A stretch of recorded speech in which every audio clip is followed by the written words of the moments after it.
From Washington, member of the Foreign Relations Committee, Democratic Senator Ed Markey of Massachusetts. Senator, I had a number of questions for you, but Mike Barnacle wants to speak Massachusetts to Massachusetts, so I'll turn it over to him. Senator, yesterday you were on the tour. You went down to the White House. All, I think, 100 members of the United States Senate, or close to 100. Did you get the impression that anything with regard to the United States militarily, strategically, and North Korea, anything was imminent? No, not at all.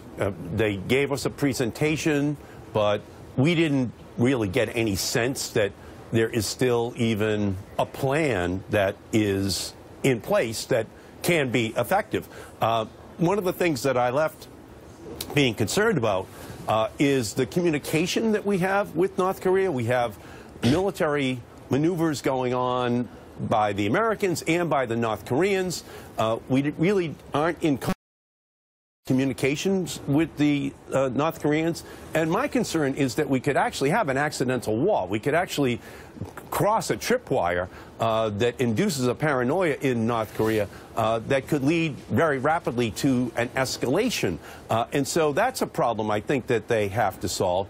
And secondly, they say that they're engaging the Chinese more, but at the same time, there was a 37% increase in trade between North Korea and China from January of 2016 to January of 2017. So there's no evidence yet that the Chinese are actually doing anything to put a stranglehold on the North Korean economy that could advance the goal of having real, meaningful negotiations. So two issues that you just raised, Senator, in that answer. One is the rhetoric back and forth on the issue of North Korea and what's going to happen. Do you think the rhetoric is in danger of becoming too overheated? That's one question.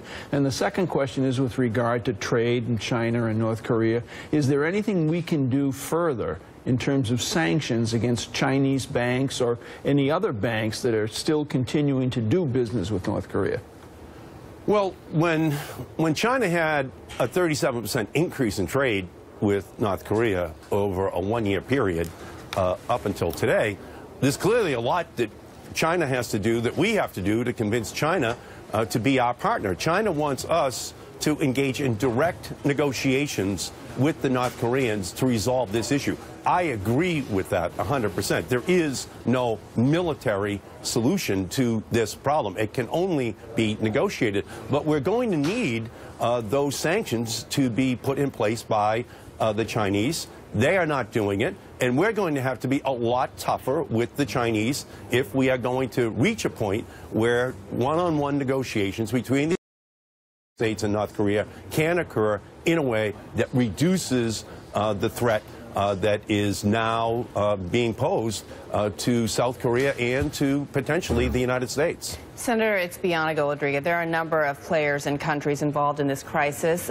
Two of them, South Korea and Japan, obviously U.S. allies. We spent a lot of time talking about China as well and what China can do regarding putting more sanctions and what have you, increasing might against North Korea. China not a U.S. ally. Another country I'd bring into the mix is Russia. Have you heard anything from the administration regarding any conversations that the United States has been having with Russia? We know Russia has sort of distanced itself from multilateral agreements. Are you concerned at all about what role Russia has, if any, regarding North Korea? Well, obviously, we would want all parties, all nations, to be able to help in isolating North Korea. But at the same time, we're in conflict with them in Ukraine, in Crimea, in Syria, and ultimately we need to be imposing sanctions upon the Russians as well. Rosaboron Export is the export company that sends the arms into Syria. So we should be having a discussion about imposing sanctions upon the Russians with regard to what they're doing to prop up Assad as well. So whether or not we can receive cooperation from Russia on North Korea, while we should be seriously talking about being much tougher with them in Syria, becomes, I think, very problematic. Senator Mark Halperin has a question for you. Senator, 98 days in here, what is President Trump, in your view, better at than he was when he started as being president? Well, you know, we've had him in a remedial constitutional law court. And so I think he better understands the role of the judiciary as a check upon the executive and congressional branches. I think he understands the role of Congress a lot better, that they just don't roll over when an executive announces that he wants something to happen. So I think we're making some progress.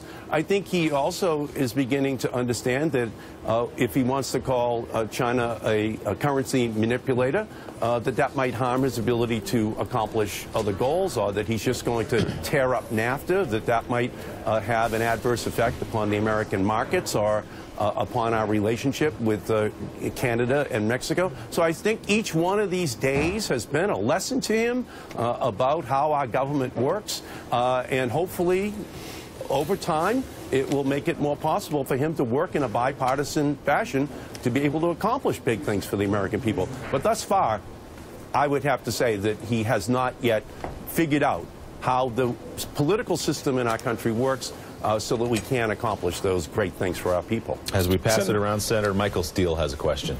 Hey, Senator, I know there's been a lot going on in the world, but a little bit closer to home for Democrats. And I asked your colleague in the House, Elijah Cummings, about this sense of unity among Democrats right now. You had the chairman of the party, Tom Perez.